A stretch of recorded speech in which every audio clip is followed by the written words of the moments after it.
बकवास बंद करो अपनी।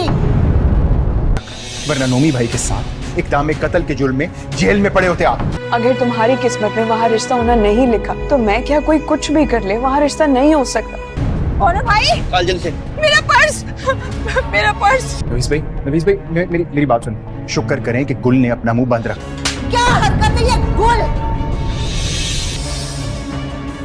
नौशी ये क्या कर रही हो? नाज़रीन, आप देखेंगे कि जब गुल और उसकी सास और नौशी खड़े हुए होते हैं तो गुल नौशी को कहती है कि मैं कुछ भी नहीं कर सकती, ना तुम, अगर तुम्हारा वहाँ पर रिश्ता होना लिखा ही नहीं था तो मैं क्या कर सकती हूँ। इस पर आगे से नौशी की माँ यानी कि गुल की सास कहती है कि अपनी बकवास बंद करो गुल, यहाँ से दफ़ा हो जाओ।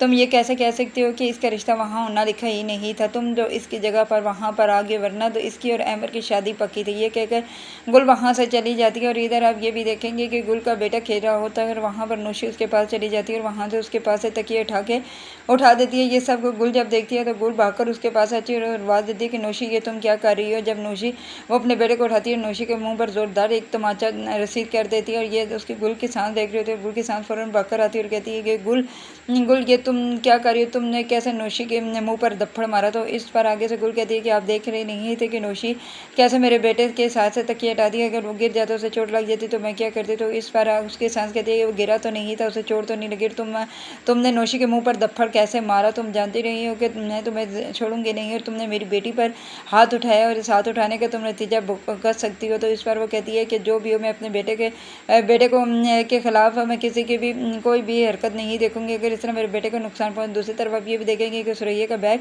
छीन लिया जाता है और सुरैया रोती रहती है कि मेरी मदद करो, मेरे बैग को छीन कर ले गया है, लेकिन ये सब कुछ पिंकी ने करवाया हो। तो इधर ये भी देखेंगे कि नफीस के पास आता है और कहता है कि शुक्र अदा करे कि अभी तक गुल ने अपनी ज़ुबान बंद के रखी है, नहीं तो आप भी इक़दाम कत्ल के तौर पर नोमी के साथ जेल में सड़ते रहते। कि वो उस पर आगे से कहता है कि तुम क्या कह रहे हो। कि वो कहता है कि सही कह रहा हूँ कि अगर गुल ये बयान दे देती तो आप भी इस बार जेल में सड़ते रहते और वो भी आपका बेबी बाहर नहीं निकल सकते, जैसे कि नोमी भाई की बेल नहीं हो रही, इसी तरह आपकी भी कभी बेल ना होती। तो इस पर आगे से रईस कहता है कि ऐसा कुछ भी नहीं हो सकता और गुल की इतनी जरूरत नहीं है कि वो मेरे खिलाफ जाकर केस कर सके, मैं उसे छोड़ूंगा नहीं। तो इस पर आगे से रईस कहता है यही तो मैं आपको क्या समझा रहा हूँ, अब मेरे को बिल्कुल भी मेरी बात समझ क्यों नहीं आ रही। तो इस पर रईस को वो कहता है कि बस बकवास बंद करो, यहाँ से चले जाओ, मेरा दिमाग मत ख़राब करो, जो भी हुआ